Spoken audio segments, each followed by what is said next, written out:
like on any given night to have this many playmakers to get the ball to? Yeah, I mean, as a quarterback, it's a dream. It's like a blessing. You know, you got Debo, George, B.A., Christian, list goes on. Defense does their job, so it makes life easy for me. You got Ayuk who could go deep. You got Debo, you got Christian, you got George. There's really no weakness, and then Brock is playing as one of the best quarterbacks in the league.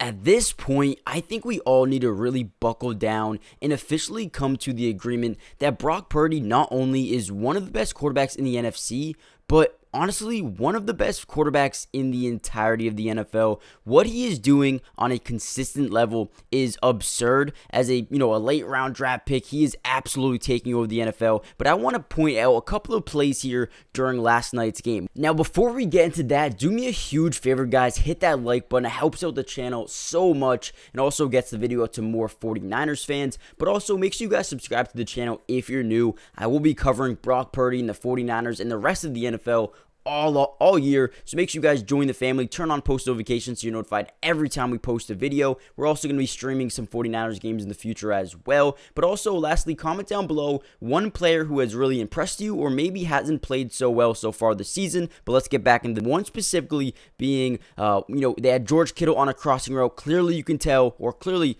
Brock Purdy could tell, it was man-to-man. The deep safety pressed up. He wanted to go, man up against Christian McCaffrey. We had press coverage against Brandon Ayuk.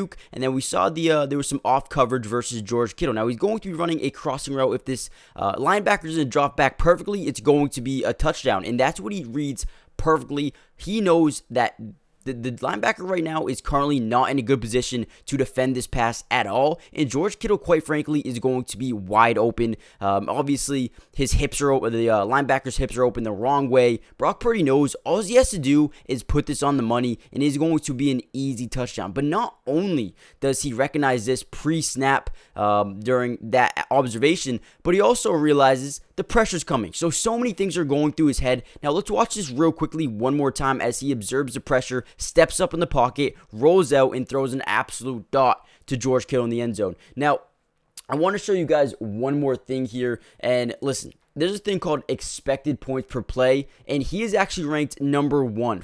0.502 compared to the second highest is Josh Allen. And, at this point, Brock Purdy's QBR rating, his rating is absurd. The highest as a quarterback has ever recorded in his first 10 starts. I mean, Brock Purdy is in a different space. He's on a different level, and he's just competing at a very, very high level. And he's been so good. He's been getting so much recognition through all of Twitter. Everyone's commenting, saying how good he is, and Richard Sherman, and everyone, Jeff Schwartz, everyone is talking about how electric this man is. In this game, he was 17 of 24, 252 passing yards, 4 touchdowns, 0 interceptions, 144 passer rating. And listen, the 49ers have scored 30 points in 8 straight games. Listen, this is amazing. Brock Purdy and George Kittle last night reminded me of Brady and Gronk a little bit, man. They were amazing, and I'm just really excited for the future of this team. I mean, defensively, they're absolutely stacked, but offensively, like we heard from, Brock Purdy himself, and even Nick Bosa, Brandon Ayuk, a guy that can make plays down the field. He's been amazing to start the season.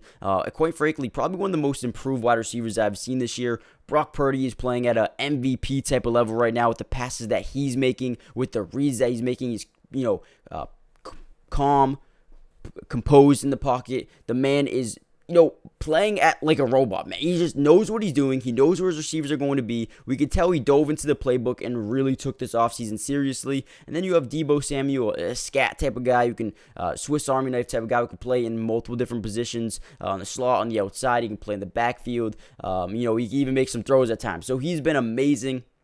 But, man, it all stems from, Brock Purdy and the offensive line giving him time. And like we saw, George Kittle had an incredible game, 3 touchdown receptions. He looked so good in this game. But overall, this 49ers team is deadly. I mean, they should be the favorites to win it all this season. I mean, the way they've been playing, the way they've been, competing at a high level, they're composed, they're ready to go. And then I want to show you another play here. As we see, it looks like a zone coverage, and, Brock Purdy probably notices this as well. We got an in route, and we got a post route. But Brock Purdy does a great job here, dropping back in the pocket. Pressure O-line does a great job. But look at this throw. Look at this throw. You have 2 linebackers, and then you have 2 high safeties. But this is, it has to be right there for this to be a completion. And it is in the most perfect spot that you can even think of. I don't even know how Brock Purdy is making some of these throws at the level he's making. But this is a perfect read, a perfect throw. And that was on 3rd and 14. Keep in mind, this is they don't need to pick this 3rd down up. They're already up 21-10. But what a throw by Brock Purdy. This is it.